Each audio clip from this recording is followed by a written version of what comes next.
Hi all, and welcome to my first feature as Sneaky Echo.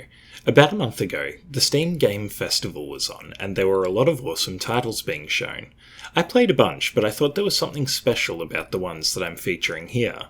Each of these games is great in their own way, and I'm listing them in no particular order. First up is Ring of Pain by Twice Different.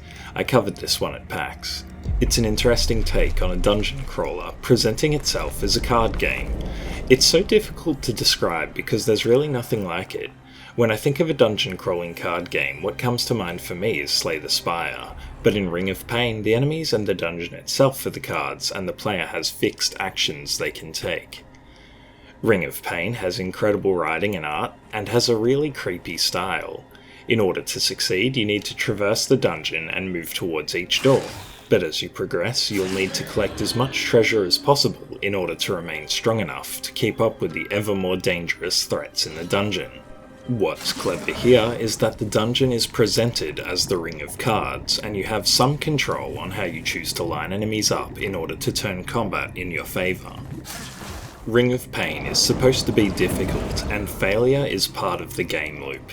I know that this will put some people off, but the roguelike style really fits here because there is so much variety and uniqueness that can occur thanks to the combination of enemies, items and dungeon layouts to see. One pass just wouldn't do the game justice. Ring of Pain is due for release sometime between September and December this year. Twice Different has closed beta access that you can get yourself into by joining their Discord. I've left relevant links in the video description below. Next up, we have Dandy Ace by Mad Mimic. Goes by the name of Dandy Ace. Dandy Ace is a top-down action game that follows a magician who has been trapped in an alternate dimension by a jealous rival. What sets Dandy Ace apart is that all of your abilities are set with magic cards. Each card can be equipped into one of the 4 ability slots, and depending on what colour the slot it's placed into determines how the card behaves. This provides a lot of flexibility, but to make things even more interesting, you have the ability to augment each slot with another spell card that adds some of that card's effects to the primary ability. I really enjoyed playing with the different combinations that I could make, but I did find my own favourites quite quickly and didn't want to stray from them. In order to test different abilities, I had to fight my instincts to stick with what I knew because the penalty for failure is so high. Thankfully, the few builds I tried all seemed to work effectively, so it will likely come down to personal preference or what you find on a given run to determine what sort of build you make. Dandy Ace looks like it might have a lot of charm. The playful way that the villain interacts with you at the start of each stage and Dandy's assistants have interesting personalities. The demo showed some of this, but I feel like there will be more to come that will provide a bigger payoff. Time will tell, I guess. Dandy Ace is due to come out early next year, with the date on Steam currently set to the 21st of February 2021. The Dandy Ace beta build is still available on Steam. I've left links to the Steam store page and Mad Mimic's Twitter in the video description so you can check it out later. Patrick's PARABOX by Patrick Traynor is a bit of a mind-bender. The Steam store page describes it as a puzzle game about boxes within boxes within boxes. In computer science, this process is called recursion. It's sort of like how if you have your screen capture software capturing your screen capture software, and it makes infinitely smaller windows. It's a very interesting premise to turn into a puzzle game, and the first few times the recursion mechanic is used, I felt my brain hurting as I wrapped my head around it. I have 2 things that I am thankful for in the demo. It starts super simple, not even using recursion, just teaching the player how to navigate around the environment and push boxes around. And secondly, thankfully the puzzles in the demo were relatively simple and ultimately weren't that difficult to solve. I can see this one getting immensely complicated if the developer goes to extremes as you get to the later sections of the game. I am confident in Patrick's ability to design a great game. From the demo alone, there is a lot of good game design principles in teaching the player at a suitable pace, and an appropriate amount of restraint shown in terms of content and complexity. Patrick's PARABOX is due out soon, according to the store page, with no estimated time frame. The demo of the game is still available on the Steam store page, and I've left a link to that and Patrick's Twitter in the video description. Fights in Tight Spaces by Ground Shatter is shaping up to be a really great game. It's a deck-building roguelike where cards that you have in your hand determine how you can move on the combat grid in addition to what attacks you are able to perform. In order to succeed in an encounter, you'll need to position yourself to avoid enemy attacks and use the environment to your advantage. There are a lot of fun plays that can be made, such as evading out of the way of an enemy attack and then pushing an enemy into that place so that the enemies attack each other. You can also knock enemies out of bounds, which instantly kills them, even the bosses. In order to make combat more interesting, you also have optional objectives each encounter, and if these are completed, you earn currency that can be spent in the in-game shops to buy or upgrade skills or heal. What results is a tactical combat game where you need to account for the cards that you have in your deck in addition to the limited action points per turn and play carefully to minimize damage taken while taking out the enemies. I know that this formula might put some people off, but the execution displayed in the demo is nearly flawless and is really fun to play. I think something that would be interesting is a post-fight replay that plays the turns in order without the delay in between. It'd make for some fun gameplay footage for sure. I did have a few issues, but nothing that got in the way of my enjoyment of the game. For example, I got a card that could command an ally to move. I got this card after the only mission in the demo with an ally. This made it completely useless, and it spent the rest of the run clogging my deck for no reason. In the demo build, block that you apply to yourself doesn't expire in combat, allowing you to accumulate huge amounts of the block to the point where you can take a few bullets to the face without any damage. It doesn't feel right, and it is a bit of an easy strategy in the current build of the game. With these small flaws in mind, Fights in Tight Spaces is only early on in development, and I'm sure these balance issues will be ironed out in the coming months leading up to release. Fights in Tight Spaces has a Discord where you can sign up and join in an online metagame to earn points and secure your place in the next beta run, so check the links in the video description if you want to check that out. ROBOQUEST by Rise Up Studios is a first-person shooter roguelite. Again, that means that you're expected to die and retry until you're finally able to overcome the challenges laid out before you. I was really surprised with ROBOQUEST. The combat is fun, the guns seemed quite different from one another, and the art direction is top-notch. I'm getting real comic book vibes from ROBOQUEST, and I'm absolutely loving it. As with other roguelites, collecting the currencies that drop from the enemies allow you to afford upgrades in between runs that permanently improve your ability to get further next time. These currency drops disappear after a short time, which means that you'll need to play risky by diving into the fray near remaining enemies in order to collect the currency before it disappears. The full game is advertised to have co-op play, which could be very fun, although I'm not sure how balanced it will be having two people mow down enemies in thin corridors. This is unless the health of the enemies increases to match the two players, but that increases the risk that enemies will feel like bullet sponges and reduce the fun.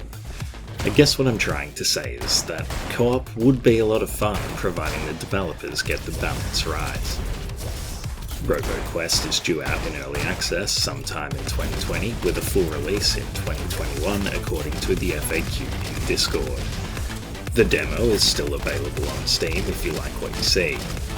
Links are in the video description if you want to check that out. TOODEE and TOPDEE by TOPDEE is almost two games in one. It's a unique puzzle game where the player completes puzzles by controlling two characters. TOODEE, who plays with 2D platformer controls and physics, and TOPDEE, who plays with 2D top-down controls and physics. Together, these two characters are able to overcome challenges that would be unassailable alone. Another pressure in the game is the addition of enemies, which are adorable but very dangerous. In the demo, neither 2D nor TOPDEE can attack, so you'll be dodging them whilst attempting to complete the levels. As you can see from the video, there's a lot to love about TOODEE and TOPDEE. The art style is adorable and the puzzles are unique. There's been a lot of potential for new gameplay mechanics and more that hasn't been explored in the demo. I'm keen to see where this game takes us as it approaches full release. The story seems to be a sort of in-joke for game developers with a missing semicolon and glitches affecting the world. Overall, it seems like it might be interesting, but the delivery didn't quite land for me. Finally, it looks as though there are going to be boss battles in the game, which I feel is odd for a puzzle game like this, as well as a game with no combat, so it will be interesting to see how these feel to play. I know a few puzzle games that have done combat well, and I'm hoping that TOODEE and TOPDEE can pull it off too. TOODEE and TOPDEE is due out in 2020 according to the Steam page, but the demo looks as though it's still active on Steam, so you can give it a try now. I've left a link in the video description so that you can check it out. Shady Night by Alexei Captain Sai is a melee action combat platforming game. What a mouthful. It has a strong focus on fast, fluid fights that make you feel like a badass when you destroy your enemies in a flurry of swift and decisive actions.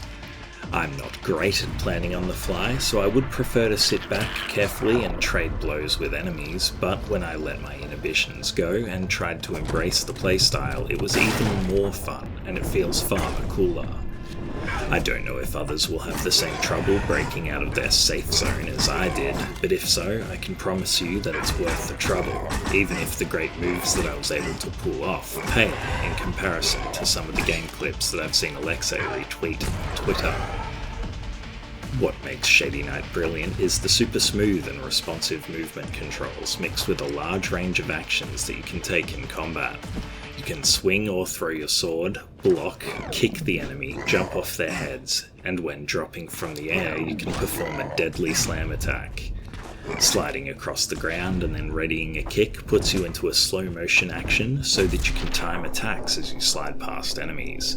And if those individual things aren't enough, there are environmental dangers such as spikes on the walls and cliffs to send enemies flying off that you can use to your advantage.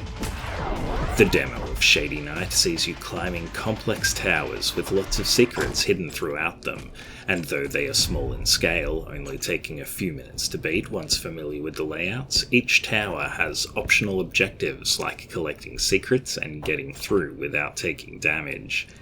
I pretty much ignored these while playing the demo, but it's nice to know that the added replayability is there if you want it. Shady Night doesn't have a planned release date yet, nor does it have a demo that you are able to play, but I've put links to the Steam page and the developer's Twitter in the video description so that you can show them your support.